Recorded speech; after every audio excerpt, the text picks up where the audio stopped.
Bonjour à tous, avec l'aide de Dieu, nous allons étudier le traité Kiddushin, Daf Chavtet Amud Bet, 29b. Il nous reste encore quelques mots de 29a. Nous sommes en train de parler du Pidyon Ben, le rachat du premier-né. C'est-à-dire que si quelqu'un il a un garçon qui est le premier de la matrice de sa femme, il doit le racheter. Le père a le devoir de le racheter. À qui le rachète? Au Kohen.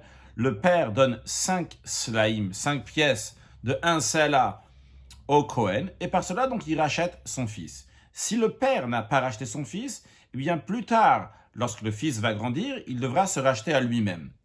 À la fin du cours précédent, on avait conclu avec la question suivante. Imaginons que quelqu'un n'a pas été racheté. Son père ne l'a pas racheté. Et maintenant, il se trouve dans une situation qu'il doit se racheter à lui-même et il doit aussi racheter son fils. Donc, il y a 2 personnes à racheter ici, soi-même et son fils. La question est qui est-ce qui est prioritaire? Et nous avons vu 2 opinions. L'opinion de Tanakama, que dans la suite on va appeler Rabbanan. Tanakama, c'est la première opinion de la Braïta. Dans la suite, ils sont appelés Rabbanan, les sages, qui nous disait que lui, il passe avant son fils. Donc, il doit se racheter d'abord à lui-même, et après, on verra lorsqu'il aura l'argent pour son fils. Donc, il a seulement 5 slaim, il se rachète à lui-même.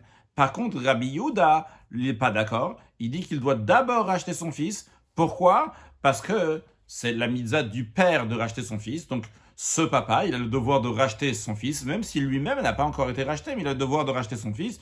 Donc, il doit racheter son fils. Donc, ça, c'est ce que nous avons vu. Mais aujourd'hui, nous allons voir, Rabbi Irmia va nous donner des précisions sur cette discussion qui n'est pas si évidente comme elle a l'air à première vue. Donc, encore une fois, on est dans la dernière ligne de 29a, Chavtet Amud Aleph, vers la fin de la ligne. Amar Rabbi Irmia. Rabbi Irmia a dit, Hakol Modim. Modim, tout le monde est d'accord. Que ça soit Rabbanan et que ça soit Rabbi Yehuda, ils sont d'accord. Que Kol Heicha Deleka El Chamesh Slaim, que lorsque le père, il a que 5 slaim, c'est tout ce qu'il a, il a que 5 slaim.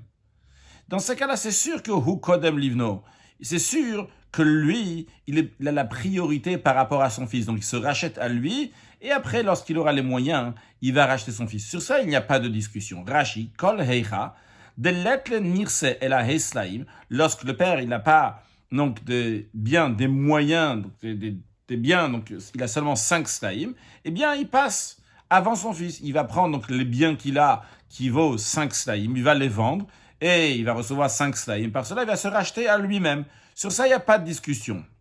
Maïtama, quelle est la raison? Parce que mitzvah de gouf et adifa, une mitzvah qui concerne sa propre personne, donc en l'occurrence son propre rachat, a priorité sur une mitzvah qui concerne d'autres personnes, le rachat de son fils. Donc sur ça, il n'y a pas de discussion. Qui pligue et quand est-ce qu'ils sont en désaccord? Tanakama Rabbi Yehuda, dans un cas très particulier. C'est Heicha deika chamesh meshubadim ve chamesh bnechorim. Lorsqu'il y a 5 slaim de terrain qui est assujetti, je vais expliquer dans un instant, et 5 slaim donc de terrain qui appartiennent actuellement au père.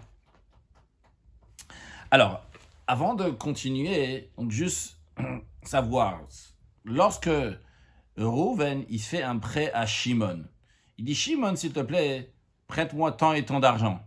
Ok, Shimon va lui prêter tant et tant d'argent. Reuven, il a un champ. Ce champ-là, il est assujetti à Shimon. Mais attention, cela est à condition qu'ils ont fait un contrat entre eux. Shimon a prêté de l'argent à Reuven, mais ils ont fait un contrat. Ils ont écrit sur un shtar que Reuven doit tant et tant d'argent à Shimon. Et dans ce cas-là, le champ de Reuven est assujetti à Shimon. C'est-à-dire que si plus tard, Reuven ne pourra pas rembourser sa dette, Shimon va prendre le champ de Reuven, va le vendre pour pouvoir se rembourser donc la dette que Reuven doit à Shimon. Mais ça va encore plus loin. Du moment où le champ de Reuven est assujetti à Shimon, si Reuven va vendre son champ et plus tard, Reuven n'aura pas de quoi rembourser, eh bien Shimon ira chez l'acheteur du champ de Reuven et lui dit, écoute, Reuven, il y a tant et tant d'années, il m'a emprunté de l'argent, il ne me l'a toujours pas remboursé, il n'a pas de quoi rembourser, ce champ-là, il est assujetti, et donc tu dois me donner ce champ. Évidemment, on parle dans un cas que tout ce qu'il y a à Reuven, c'est ce champ assujetti qui a été déjà vendu et Rouven n'a plus d'autre champ. Si Rouven a un autre champ, évidemment que Shimon prendra du champ qui est Bnechorim, donc qui est libre. Mais imaginons dans un cas où il n'y a que ça, il n'y a que ce champ-là, eh bien ce champ-là, il est Meshubad, vu qu'il est Meshubad, donc il est assujetti, eh bien Shimon va prendre ce champ de Rouven. Maintenant, ce que nous allons voir, le cas duquel on parle ici, c'est que le père, il avait une parcelle de champ qui vaut 5 slaim, et il l'a vendu. Maintenant, il a un premier-né. Le papa donc doit racheter son fils avec 5 slaim. Et il a une parcelle de champ actuellement qui vaut 5 slaim. C'est-à-dire en plus de la parcelle de champ qu'il a déjà vendue qui vaut 5 slaim, il en a encore une autre qui vaut 5 slaim. Eh bien, la discussion que nous allons voir entre Rabbi Yehuda et Tanakama va être la suivante. Le fond de la discussion est la suivante, la Gemara va nous dire. Sur le texte d'Agmara, Rabbi Yehuda Rabbi Yehuda pense, Milva dictiv batorah kiktuva bishtar damia. Une dette qui est écrite dans la Torah, c'est comme une dette qui est écrite dans un document. C'est-à-dire, de la même manière que quand est-ce que le champ de Rouven est assujetti à Shimon, c'est si ils ont écrit un document, un shtar, uniquement à ce moment-là, le champ de Rouven va être assujetti pour Shimon. Alors la question elle est, si la Torah m'engage à donner tant et tant d'argent, en l'occurrence, la Torah m'engage, moi en tant que premier-né, à donner 5 slaim au Kohen. Est-ce que mon champ est automatiquement assujetti pour rembourser cette dette? D'après Rabbi Yehuda, lorsque la Torah dit tu as une dette, donc on a traduit milvé par une dette, donc une dette que la Torah dit que tu dois payer, c'est comme si c'était écrit sur un document. Donc, qu'est-ce qui se passe maintenant? Vrai, j'ai vendu le champ qui valait 5 slaim, mais si moi je suis premier-né et mon père ne m'a pas racheté, mais ce que j'ai déjà vendu, le champ que j'ai déjà vendu, il appartient à qui? Il appartient au Kohen. Donc, ce champ-là, il est assujetti pour payer mon rachat du premier-né. Donc, qu'est-ce que je dois faire? Je dois prendre ce champ-là et le donner au Kohen. Donc, il y aura dans un tel cas 5 slaim pour moi et 5 slaim pour mon fils. C'est-à-dire, il y aura 5 slaim pour moi qui ne l'ai pas encore racheté avec un champ que j'ai déjà vendu, mais ce champ est assujetti d'après Rabbi Yehuda pour la dette que j'ai à la Torah, que la Torah me dit, tu dois donner 5 slaim en tant que premier-né vu que ton père ne t'a pas racheté. Et la parcelle de champ qui est maintenant devant moi, celle-là, je vais la prendre pour racheter mon fils d'après Rabbi Yehuda. Sur le texte de Rashi d'abord, Milve kiktuva bishtar damia. Non, pardon, on va continuer la Gemara d'abord. Je reprends Rabbi Yehuda. Ça va, Rabbi Yehuda, il pense. Milva addictive Torah kiktuva bishtar damia. Une dette qui est écrite dans la Torah est considérée comme une dette écrite dans un document. Donc, le terrain détenu par la troisième personne pour lui être repris pour payer la dette du rachat du père. C'est la raison pour laquelle. Qu'est-ce qu'il va dire Rabbi Yehuda? Comment on fait? Comment on procède? Behan et chamesh par équilibré. Avec les 5 slaim que le père y possède, il doit racheter son fils. Donc, les 5 slaim, il doit procéder dans cet ordre-là. La parcelle de champ qu'il a déjà maintenant, il la vend pour racheter son fils. Après, il va dire, tiens, moi, comment je fais? Moi, je dois me racheter. Ah, moi, je dois me racheter, mais il y a 5 slaim qui sont déjà assujettis. Donc, vers Azil Kohen, le Kohen va vers Tarif le Chamesh Shubadim le Didé, et il prend les 5 slaim qui sont assujettis, donc de la personne à qui le champ, il a été vendu. Parce que ce champ-là, il est assujetti pour racheter le papa premier-né que son père ne l'avait pas racheté. Mais, comme je dis, il doit faire dans cet ordre-là. D'abord, avec ce qu'il a devant lui, il va racheter son fils. Et après, il dit, j'ai plus d'argent pour moi-même. Alors il dit, je vais partir dans le champ assujetti. Dans un tel cas, Rabbi Yehuda, il a dit que Bno Kodmo, que son fils passe avant.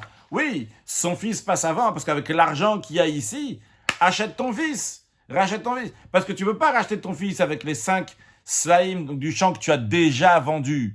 Pourquoi? Parce que, imaginons que l'enfant, il est né Rosh Chodesh Nissan. Et lui, il a vendu son champ à Rosh Chodesh Adar 1 mois avant. Alors, avant que le fils soit né, 1 mois avant, ce champ-là qui était assujetti pour racheter le papa, il a été vendu. Lorsque le fils, il est né, le champ qui a déjà été vendu n'est pas assujetti pour racheter le fils. Donc, avec le champ que le père a encore maintenant actuellement, ce champ-là, il va le vendre pour racheter son fils. Et après, il va dire, tiens, moi, je devais déjà me racheter avant et j'avais un champ qui vaut 5 slaïm et il est assujetti pour me racheter. Et donc, il pourra prendre, le Kohen prendra l'autre champ pour racheter, pour que le papa soit racheté, le papa que son père n'a pas racheté. Rashi qui tuva bishtar damia, c'est comme si c'était écrit dans un document d'après Rabbi Yehuda.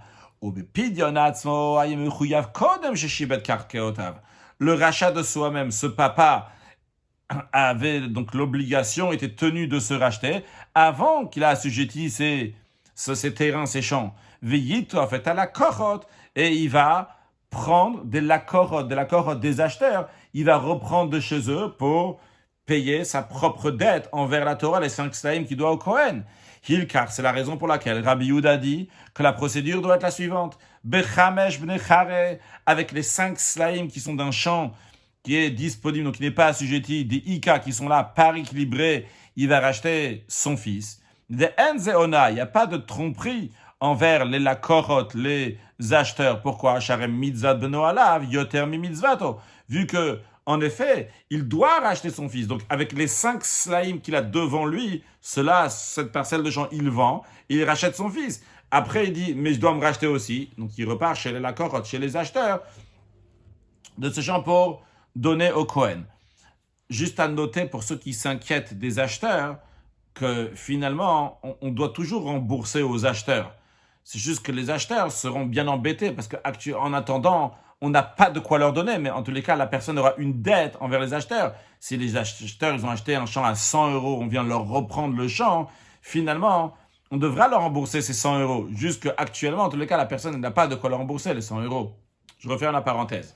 Toujours dans Rashi, Ve'azil Kohen ve'tarif la korot al pidyon atzmo. Et après le Kohen, il va, et il va percevoir, il va prendre le champ de la korot des acheteurs pour le pidyon atzmo, pour le rachat de lui-même, c'est-à-dire pour le rachat du père qui doit se racheter lui-même. Donc, ce que Rabbi Yirmiyah est en train de nous dire ici, que la braïta que nous avons vue à la fin du cours précédent, que nous avons rementionné aujourd'hui dans notre cours, quand Rabbi Yehuda il dit que son fils passe avant, ce n'est pas comme ça qu'il y a juste 5 slaïm. Dans un tel cas, on a dit que tout le monde est d'accord. S'il n'y a que 5 slaïm, eh bien on va dire mitzvah de gouf et adif. On va donner priorité à ce raisonnement-là qu'une mitzvah pour soi-même passe avant. Mais dans un cas qui est bien précis, comme Rabbi Yirmiyah nous dit, dans un cas dans lequel il y a 5 slaïm, un champ de 5 slaïm, un champ qui a déjà été vendu de 5 slaïm, dans un tel cas, on dit qu'il va racheter son fils avant, parce qu'il a la mitzvah de racheter son fils. Et après, il dira, ce champ-là que j'ai déjà vendu dans le passé, il était assujetti pour me racheter à moi-même. Donc le Kohen va aller le prendre.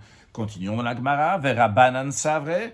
En revanche, les sages, donc Tanakama, ils pensent, les sages que eux, ils ont dit, on avait vu que que lui passe avant son fils, donc il doit se racheter à lui-même. Eux, ils pensent que même dans un tel cas, dans un cas où il a vendu déjà un champ qui valait 5 slaïm, après son fils il est né et il lui reste un champ qui vaut 5 slaïm, les Rabbanan ils vont dire non, avec les 5 slaïm qui restent là devant lui, il va se racheter à lui-même. Pourquoi? Quel est le raisonnement, le fond du raisonnement des Rabbanan des sages? Parce que eux ils pensent que milve dictif beoraita, une dette qui est écrite dans la Torah, donc en l'occurrence la dette que le père doit donner au Kohen 5 slaïm, c'est la Torah qui dit qu'il doit donner 5 slaïm, là tu vas bishtar damia. Ce n'est pas comme une dette qui est écrite dans un document. Donc le terrain qui a été vendu par le père ne peut pas être repris de l'acheteur pour le rachat du père, vu que ce terrain qui a été vendu n'était pas engagé, n'était pas assujetti pour la dette du père, les 5 seigneurs de Cohen. Veilkar, c'est la raison pour laquelle le seul raisonnement qui nous reste, c'est mitzvah de gouf et adif, que la mitzvah qui concerne sa propre personne, elle passe avant. Donc le rachat du père passe avant celui du fils.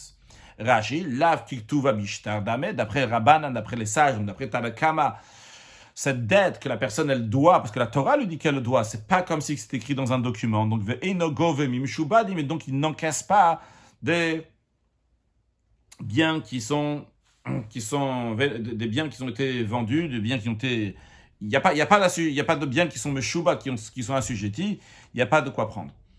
Tanora Banan, ça j'enseigne dans une braïta, livre de la règle, si un homme doit racheter son fils et monter au temple pour la fête, 3 fois par an, la Torah dit, à Pesach, Shavuot et Sukkot, il y a l'ordre d'aller au Beth Amikdash. Non, la personne, elle a de l'argent. Avec cet argent-là, c'est ou bien elle va racheter son fils, ou bien elle va aller à la fête, pèleriner. Alors, d'après Tanakam, la première opinion, donc Rabbanan, Podel Beno, d'abord il rachète son fils, et ensuite il voyage pour la fête. Rabbi Yehuda Omer, deuxième opinion, c'est le Rabbi Yehuda, d'abord il va à la fête, Podel Beno, et après il rachète son fils. Et Rabbi Yehuda rajoute un raisonnement à ce qu'il a dit. Il dit chez Zom mitzvah overet, car cette obligation de monter en temple est une mitzvah qui passe avec le temps. Si tu la fais pas maintenant, tu pourras pas la faire après. Pessar c'est maintenant, c'est pas après. Vezo, et celle-là, cette obligation de racheter le premier-né, mitzvah shene overet, c'est une mitzvah qui passe pas avec le temps. S'il n'a pas racheté aujourd'hui, il devra le racheter demain, il pourra toujours racheter demain. Donc ça, c'est la discussion entre Rabbanan, Tanakama et Rabbi Yehuda. La Gemara a dit, Bishtama le Rabbi Yehuda, ça va bien après Rabbi Yehuda, que de Kamatama. Comme il a dit la raison, il a donné la raison de sa règle. Ça, c'est une mitzvah qui passe, c'est une mitzvah qui passe pas. Et la Rabbanan, Matamayo, mais les sages, quelle est la raison? Pourquoi ils disent qu'il doit d'abord acheter le premier-né et après seulement, s'il pourra aussi, donc aller à la fête, il ira à la fête? Réponse de Amarka, d'après Rabbanan, la réponse est assurante, parce que dans le verset, les choses sont présentées d'une telle manière. Il y a écrit Kol bechor banechativ, des tout premiers-nés de tes fils tu rachèteras. Vehadar, juste après dans le verset, il y a écrit Lo yirao fanai rekam, ils ne se montreront pas devant moi les mains vides. Donc c'est un verset donc, qui parle qu'on va se présenter au fait, donc Pesach, Shavuot et Sukkot, on ne va pas se présenter les mains vides, il faut amener un sacrifice. Mais qu'est-ce qu'on voit ici? On voit que le verset dit d'abord que d'abord donc tu vas racheter tes fils et après on parle de l'oira ou panaïrekam, de pas venir les mains vides. Tanura banan, ça j'en sais dans une braïta minayin d'où on sait que si quelqu'un, par exemple Rouven, il a 5 fils qui sont nés de 5 femmes différentes, tous donc c'est des premiers-nés, chez Chayav Livdot Kulan qui doit tous les racheter. Donc imaginons, il s'est marié avec Sarah, Rachel, Rivka, Léa et qui est en route. Donc il y a 5 femmes avec lesquelles il s'est marié et tous ils ont eu un premier-né, garçon. Et c'est Rouven, il a ces 5 femmes-là, d'où on sait, chez Chayav Livdot Kulan qui doit être tenu de tous les racheter. Talmud Lomar, le verset dit, Kol bechor banechativ, des tout premiers-nés de tes fils, tu rachètes. Donc Kol bechor banechativ, tous les premiers-nés, tu dois racheter. Donc on peut en dire que le né de toute femme, du moment où c'est un garçon, il doit être racheté. La Gemara demande, Pshita, c'est évident. Qu'est-ce qu'il y a besoin de me faire une histoire de tout ça? C'est évident. Mais la Torah, elle fait dépense là, que si celui qui ouvre la matrice, et vu que Sarah, Rivka, Rachel, Léa et Ruth, tous, c'était un premier-né garçon qui a ouvert leur matrice. C'est la raison pour laquelle, donc, qui sont premiers-nés, qu'il faut les racheter. La Gemara répond, non, c'est pas si évident. Mao de Teima, t'aurais pu dire que Neilav Bechor Bechor Minach. Alors on va faire un raisonnement par analogie du mot Bechor qui est dit à propos du rachat et qui est dit à propos de l'héritage. Lorsque le père il meurt, le Bechor, le premier-né, on va prendre double part. Et là-bas, quel Bechor, quel premier-né prend double part? Male Alan Reshitono, de la même manière que là-bas, le terme que la Torah emploie, c'est celui qui est le début de la force du père, qui ureshitono lomishpat aprora, car c'est lui le début de la force du père. C'est lui donc qui a la loi d'être le premier-né. Alors j'aurais dit Afkan ici aussi, reshit ono ici aussi dans le rachat du premier-né, c'est uniquement celui qui est le début de la force du père, donc le premier enfant du père. Et que la femme, c'est le premier qui ouvre sa matrice. C'est-à-dire qu'il faut que ça soit et le premier du père et le premier de la femme, que ça a ouvert la matrice de la femme. Kamashmanan, justement, pour nous enseigner ça, on a regardé le verset Kol bechor banechativ, que tous les premiers-nés, tu vas racheter. Donc, si tu as plusieurs premiers-nés, bien qu'ils ne sont pas tous premiers-nés en tant que héritage. Dans l'héritage, il y a un seul premier-né. Ils ne vont pas être les 5 premiers-nés. Mais en ce qui concerne le rachat de premiers-nés, ils sont tous considérés premier-né. Après, on passe maintenant à ce qu'on avait dit dans la Braïta. On avait dit que le père, il a l'ordre, l'âme de Torah, d'enseigner la Torah à son fils. Et c'est un ordre donc, qui est à l'homme, au papa, d'enseigner son fils. La Gemara, elle dit, Minalan, d'où on sait cela? La Gemara répond, il y a écrit, Velimatem otam et benechem, la Torah dit, vous les enseignerez à vos fils. Dans la Gemara, elle demande, la Gemara dit, Veheichad lo agmere avua. Alors dans le passé, j'ai dit à vous. Ça se lit avouha. Veheichad lo agmere avua. Si le père ne lui a pas enseigné, Michayev yu lemigmar nafshe, il est tenu d'apprendre par lui-même. Lui-même doit apprendre. D'où on apprend ça, dit-il, ou lematem, vous les étudierez, comme Rashi nous dit, ou lematem kracharinaou. C'est un autre verset. C'est pas le même verset qu'on a dit avant. Velimatem otam benechem. Velimatem, c'est vous les enseignerez à vos fils. Mais ou le matem, enfin velimatem, mais ou le matem, c'est vous les étudierez. Comme Rashi nous ramène le verset, velimatem, le matem otam, vous les étudierez, ou shmatem la sotam, vous le garderez pour les accomplir. Maintenant, la Gemara, elle dit, dont c'est que la mère n'est pas soumise à cette obligation, parce qu'on a dit que c'est uniquement le père qui doit enseigner la Torah à son fils, mais la mère est exemptée de la mitzvah d'enseigner la Torah à son fils. Comme Rashi nous dit, dont c'est que de l'omi chayva, le lamed et bena, d'enseigner son fils. On continue d'abord la Gemara à prévenir au Rashi, bien qu'on est au milieu du Rashi. La Gemara répond, dit-il, il y a écrit velimatem ou le matem, car il est dit velimatem, ça se lit aussi, ou le matem. Donc, velimatem, c'est vous les enseignerez et vous étudierez. De là, on apprend de ce hekesh, de cette comparaison, on apprend que celui qui a l'obligation d'étudier la Torah lui-même, Metzuve le Lamed, il a l'obligation d'enseigner la Torah à son fils. Celui qui n'a pas l'obligation d'étudier lui-même, Metzuve le Lamed, il n'a pas l'obligation d'enseigner la Torah. Comme nous allons voir dans un instant de la Gemara, que la femme elle-même, elle n'a pas l'obligation d'étudier la Torah. Voyons d'abord dans Rashi, on s'est arrêté au milieu, je vais le reprendre depuis le début, de l'Omi Chayva le Lamed et Bena, dont on sait que la femme n'a pas l'obligation d'enseigner son fils.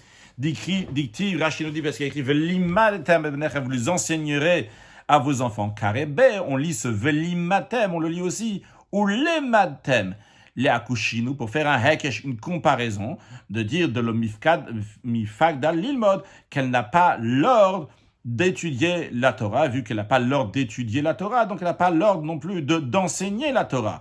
La Gemara demande d'où on sait que la femme n'a pas l'obligation d'étudier la Torah. La Gemara répond, dit-il, velimatem ou le matem, encore une fois. Donc le verset que nous avons vu, qui dit velimatem, vous enseignerez, il dit le matin vous allez l'étudier. Alors, kol shacherim et tsuvim le lamdo, si d'autres personnes sont tenues à enseigner la Torah à cette personne, ça veut dire, imaginons, concrètement, qu'un homme, donc son papa doit lui enseigner la Torah, donc donc il est aussi tenu à d'étudier lui-même. Mais quelqu'un qu'il n'y a pas d'ordre que d'autres vont lui enseigner la Torah, donc la femme qu'il n'y a pas l'ordre que le papa va lui enseigner la Torah, cette personne-là, donc en l'occurrence la femme, n'a pas d'ordre d'étudier elle-même, de s'enseigner la Torah elle-même. Rashi, Acherim, donc Aav, c'est le père. Maintenant, ce principe-là, il est basé sur le fait que les parents le papa n'a pas l'obligation d'enseigner la Torah à sa fille. Mais la Gemara demande, d'où on sait ça même, que le père n'a pas l'obligation d'enseigner la Torah à sa fille. La Gemara répond, quand le verset dit, velimatem otam et benechem, vous les enseignerez à vos fils, velobnotechem, donc sous-entend aux fils et pas à vos filles. Donc l'obligation du père, c'est d'enseigner son fils, non pas sa fille. Tanura Banan, ça j'en sais dans une braïta. Hu l'ilmod ou bno l'ilmod. Dans un cas où les moyens financiers donnent la possibilité que ce soit lui, donc le papa qui va étudier la Torah, ou bien le fils qui va étudier la Torah, eh bien, hu kodem livno, lui, il a la priorité sur son fils. Ça, c'est l'opinion de Tanakama, donc de Rabbanan. Rabbi Yehuda dit, im beno zarizum mulach vetalmud mitkayem beyado, si son fils, c'est pas, Rabbi Yehuda, il n'est pas contre Tanakama, il dit comme ça. Il dit dans un cas particulier, si son fils il est vif et intelligent, et quand on dit Talmudo Mitkayem Beyado, c'est-à-dire qu'il retient ce qu'il étudie, Beno Kodmo, c'est son fils qui a la priorité sur lui. Rashi Maya Beno Zariz. Si son fils donc il était vif, Ve'av Roesh Yatzliach Memeno, le père voit que son fils va mieux réussir que lui-même, que le père. Ve'el aussi pour Chassim, il n'a pas suffisamment de moyens financiers chez Yilmedu Shnem, pour que les deux vont étudier la Torah, eh bien, Yilmod Beno, dans un tel cas, si le fils il est plus vif que le père, eh bien que le fils étudie la Torah. Vehu yatriach achar mezonot, et le père va se fatiguer, donc faire des efforts pour la subsistance donc de lui et de son fils. Viyaspikeno, il va lui donner les moyens à son fils. L'Agma illustre ce que Rabbi Yehuda a dit, qui a de Rav Yaakov, béré de Rav Acha bar Yaakov, comme c'est advenu à Rav Yaakov, le fils de Rav Acha bar Yaakov, que Shadre avoué le Kamed Abaye, son père l'a envoyé étudier la Torah chez Abaye. Donc Rav Yaakov, il est parti étudier la Torah chez Abaye, et son père, c'est son père Rav Acha qui l'a envoyé, et le nourrissait. Qui ata? Lorsque Rav Yaakov il est revenu chez son père Rav Acha, Rav Acha, son père, a vu, il a vu qu'il ne possédait pas une connaissance précise de la matière étudiée. Amarle, alors son père lui a dit, Ana di faminach, moi je suis mieux que toi, il vaut mieux que moi je vais l'étudier plutôt que toi. Touvat, toi reste ici et travaille pour amener de la subsistance, pour qu'on ait de quoi vivre. Et moi je vais aller étudier. Et en effet, c'est ce qu'il a fait. Donc, à la place que Rav Yaakov, il va chez Abaye. Maintenant, c'était Rav Acha, le papa, qui va chez Abaye. Sham Abaye de Kava Ati. Abaye, il a entendu que Rav Acha, Yaakov, il venait étudier chez lui. Alors, là-bas, la situation était la suivante. Il y avait un démon qui hantait la maison d'études d'Abaye. Comme Rashi nous dit, Beira Banan Beta Midrash, le lieu d'études, Rachok Mina Yishuvava. Il était loin d'un endroit habité. La ville, c'était l'endroit qui était habité, et l'endroit d'étude était loin de la ville. Et là-bas, il y avait un démon. Il était si dangereux que même lorsque deux personnes venaient à la maison d'études, en général, le démon, il a peur lorsqu'il y a deux personnes. Il n'a pas peur qu'il y ait une personne, qu'il y a deux, en général, il a peur, mais celui-là, il n'avait pas peur.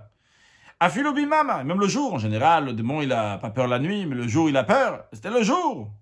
Il se faisait agresser par le démon. Alors Abaye, il voulait se débarrasser de ce démon. Il s'est dit, c'est l'occasion de profiter qu'il y a Rav Acha, qui est quelqu'un d'important, qui arrive. Alors Amar Lehu, Abaye, il a dit à ses élèves, que personne n'invite Rav Acha pour passer la nuit chez lui. Comme ça, donc il va être obligé de dormir à la synagogue. Et on peut traduire, il est possible, on peut traduire par sûrement, et il y a un miracle qui va se produire.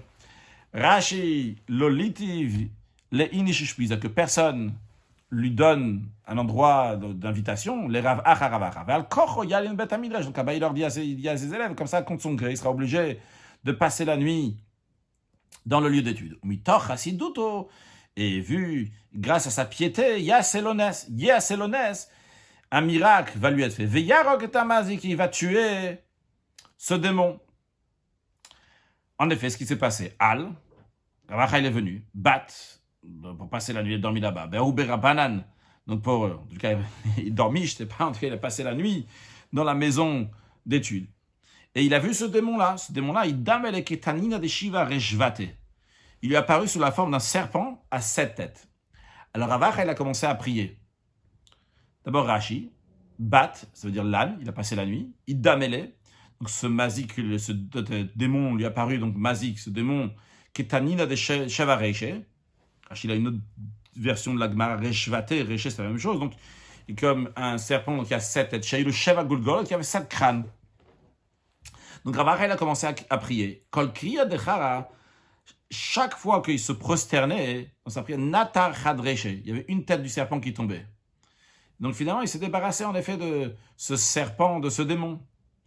Amar lo le machar, le lendemain, Rav Acha, il a dit à Abaye, à ses élèves, il leur a dit, si un miracle n'est pas survenu, Sakintin, vous m'aurez mis en danger. Rashi, Kolkia de Kara, Rav Acha, à chaque fois que Rav Acha se prosternait, donc mitpal el alotomazik, donc quand il a commencé à prier donc sur ce démon-là, que Hachem l'enlève, Nata Chadrecha, parce qu'à chaque fois qu'il se prosternait, il lui a coupé une tête.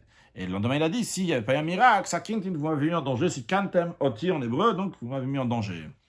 Tanora Bana, ça j'en sais dans une braïta, l'île Torah Velisaïcha, si on doit choisir entre étudier la Torah ou prendre une femme, se marier. Qu'est-ce qu'il doit faire? Il faut d'abord qu'il étudie la Torah et ensuite qu'il prenne une femme. Non, s'il est impossible de rester sans femme. Yissa Isha qui se marie, et après, il étudiera la Torah. Amar Rav Yehuda Amar Shmuel. Rav Yehuda est le nom de Shmuel. Quelle est la loi d'après Shmuel? Halacha. Nose Isha v'achachim Torah. D'abord il se marie et après il étudie la Torah. C'est comme ça qu'il faut faire d'après Shmuel. Rabbi Yochanan Amar, Rabbi Yochanan s'étonne. Il dit comment est-ce possible une telle chose? Il dit Rechaim betzavaro v'yasek b'Torah. Il porte une meule autour du cou. C'est une expression pour dire donc il doit travailler, ramener la subsistance pour nourrir sa femme et après plus tard ses enfants et il va étudier la Torah. Certainement pas, c'est impossible. Donc il faut d'abord se consacrer à l'étude de la Torah et après seulement il va chercher à se marier. Donc Shmuel il dit d'abord il se marie, après il étudie la Torah. Et Rabbi Yochanan dit d'abord il étudie la Torah, après il va se marier. La Gemara a dit velo plié. En réalité, Shmuel et Rabbi Yochanan, ils ne s'opposent pas. Chacun d'eux parle de personnes différentes. Ça dépend où ils habitent. Halan, l'enseignement de Shmuel, c'est pour nous. Pour nous, Shmuel, donc il était à Bavel, à Babylone. Et donc pour nous, les Juifs de Bavel, donc d'abord ce qu'il faut faire, c'est se marier et après étudier la Torah. Comme on va voir dans Rashi pourquoi. Veha Léou, l'enseignement de Rabbi Yochanan qui est en Eretz Israël, c'est pour eux, pour ceux qui sont en Eretz Israël, que d'abord ils étudient la Torah et après seulement ils vont se marier. Pourquoi? Quelle est la différence? Alors d'après Rashi, il y a d'autres explications dans Tosfot et dans d'autres commentaires, mais Rashi nous dit Halan Haléou, Bnei Bavel, les gens de Bavel, donc qui suivent l'enseignement de Shmuel, que d'abord ils se marient et après ils vont étudier la Torah. Hayu Holchim, ils allaient vegorsim Mishnayot Atanaim, ils étudiaient les Mishnayot des Tanaïm, des maîtres de la Mishnah. Eretz Israël, en terre d'Israël. Donc les gens de Bavel, après le mariage, ils allaient en Eretz Israël. Donc vu qu'ils n'étudient pas à Bavel, ils étudient en Eretz Israël. Donc ils partent de Bavel. Vrai, ils sont mariés. Et ils partent étudier ailleurs. Donc ils n'ont pas les besoins de la maison sur eux. C'est-à-dire qu'ils n'ont pas besoin de trouver la subsistance pour leurs femmes. Les femmes vont se débrouiller sur place à Bavel. C'est la raison pour laquelle que Nose Isha, il se marie une femme. Qu'est-ce qu'il a gagné par cela? Par cela, donc, il n'a plus de pensée de femme. Et après, il va étudier la Torah tranquillement. Rabbeinu Tam, il demande en Tosfot que ça veut dire qu'il part en Eretz Israël, il n'a plus de pensée de femme, finalement sa femme n'est pas avec lui. Regardons-nous expliquer l'explication de Rashi.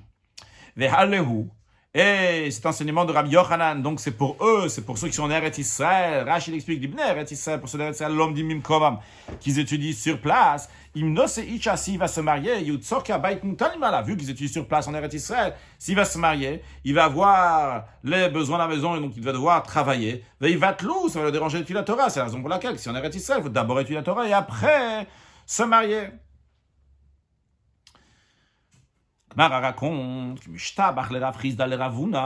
que Rav Chizda, il donnait louange, donc il se louait, il disait à Ravuna que Bidrav Amnuna, il dit que Rav Amnuna de Adam Gadalou, c'est quelqu'un de très grand, un grand homme, quelqu'un d'important, quelqu'un de bien. À Marley, alors Ravuna, il a dit à Rav Chizda que lorsqu'il vient sous ta main, quand il vient chez toi, Avi Oleyadi, le vois chez moi, je veux le rencontrer. Tu me dis que c'est quelqu'un de très grand, ce Rav Amnuna. Qui hâta, lorsque Rav Amnuna il a rendu visite. Alors, il est venu donc chez Ravuna. Chazi de le paressoud. Ravuna, il a vu qu'il ne portait pas de foulard autour de la tête. Rashi, Chazi Ravuna le Rav Amnuna. Ravuna, il a vu que Rav Amnuna, de le paressoudar, qu'il n'avait pas un foulard. Que der hanesuim, comme les mariés, Shayurigim, les Chasod Roshan, c'est l'habitude de couvrir la tête. Il y a deux explications. Il y a celle du Bet Yosef, donc il dit que, évidemment, tout le monde mettait une kippa à l'époque, mais pas tout le monde mettait donc un foulard au-dessus de la kippa, ça c'était uniquement les mariés.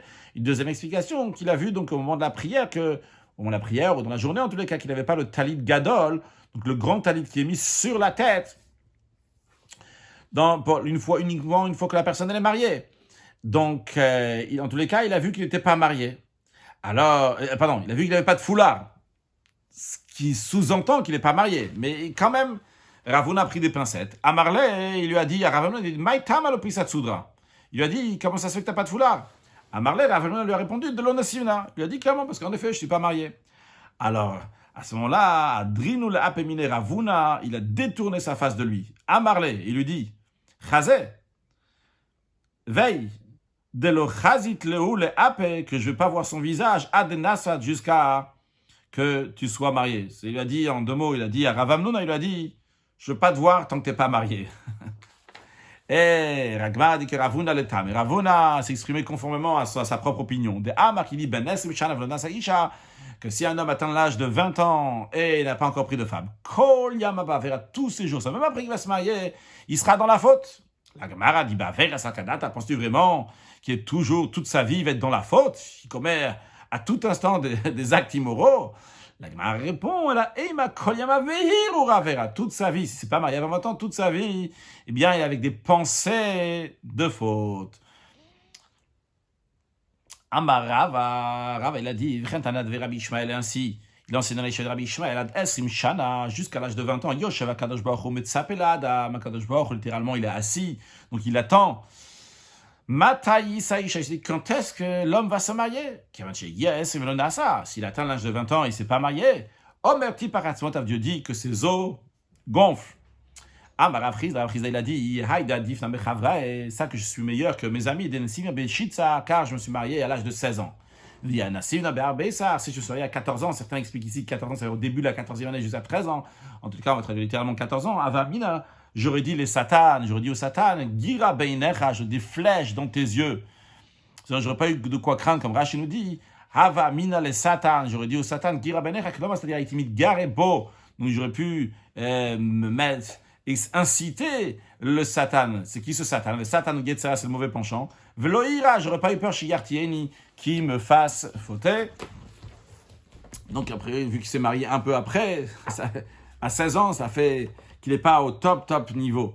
Conclure avec une halakha et un mot de chassidut en ce qui concerne, donc on a appris, donc la femme, elle n'est pas, la Admor HaZaken dans le Shulchan Aruch, dans le Talmud Torah, Perichal, Halakha Yudalet, qu'une femme n'a pas l'obligation de Talmud Torah, et de la même manière qu'elle n'a pas l'obligation de Talmud Torah pour elle-même, elle n'a pas la mitzvah de Talmud Torah pour ses enfants, et donc elle est aussi exemptée de payer les dépenses de son fils pour étudier la Torah. Mais quand même, le Admor HaZaken dit, si elle aide son fils ou son mari, que ce soit physiquement, bigoufom oda, qui va étudier la Torah, eh bien elle partage le salaire avec eux, et c'est un grand salaire vu que eux, ils sont ordonnés, eux, le mari et les enfants, donc sont ordonnés d'étudier la Torah, et ils font grâce à elle. Après, dans la suite, l'Admor HaZaken dit quand même que les femmes doivent connaître la lachot atzrichot, les lois qu'ils doivent connaître, évidemment, donc il y a les lois de Shabbat, de Nida, de Kashrut, etc. Le Rabbi dit toujours, donc, toutes les notions qui sont expliquées dans Chassidut, ils doivent étudier Chassidut, vu que dans Chassidut, il y a l'amour de Dieu, la crainte de Dieu, la Emouna, etc. Donc, c'est des mitzvot qui sont liés aussi avec les femmes. Après, dans toute la Sira, donc, le Rabbi développe ce Admor HaZaken, et comment donc la femme, donc, elle aide le mari donc, dans sa mitzvah, mais son aide, donc, c'est si la femme elle veut, elle n'a aucune obligation, etc. Et le Rabbi conclut, donc, dans le sens profond, passons donc au mot de Chassidut, que quand on parle de l'homme et la femme, c'est Akadosh Baruch Hu et les Bnei Israël. Akadosh Baruch Hu, il appelait homme, et les Bnei Israël sont appelés la femme. Donc, qui a la possibilité de faire avec Kivshua, de faire la conquête de ce monde-là? C'est l'homme, Milutar de Kivshua. Donc, c'est référence à Akadosh Baruch Hu. Dieu, il a la force de faire la conquête du monde, de changer ce monde, parce que un être humain, par sa propre force, il ne peut pas changer ce monde. Mais le Rabbi nous dit, cette mission-là de faire la conquête du monde, concrètement par qui elle se fait par les Bnei Israël. Vrai, cette force-là, c'est Akadosh Baruch Hu qui l'a donnée. Mais finalement, c'est les Bnei Israël, par le fait qu'ils étudient la Torah, ils s'unissent avec la Torah, ils deviennent patrons sur le monde, ils ont la possibilité donc de faire la conquête de ce monde.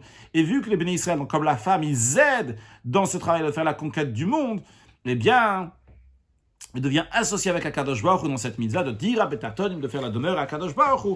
Cette demeure-là, elle va être concrétisée, finalisée par nos actions aujourd'hui, lors de la venue de Mashiach très prochainement. Une excellente journée.